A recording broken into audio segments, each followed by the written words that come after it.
เจ้าไข่ทองน้องแมวโรคไตค่ะนี่ค่ะบ้านต้นไม้ของน้องตั้งแต่น้องป่วยเป็นโรคไตมาน้องก็ชอบปลีกวิเวกชอบอยู่ตัวเดียวไม่สุงสิงกับตัวไหนกินยากินอาหารกินยาเสร็จน้องก็จะวิ่งขึ้นมา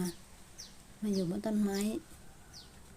นี่ค่ะร่มรื่นเลยนางชอบมาก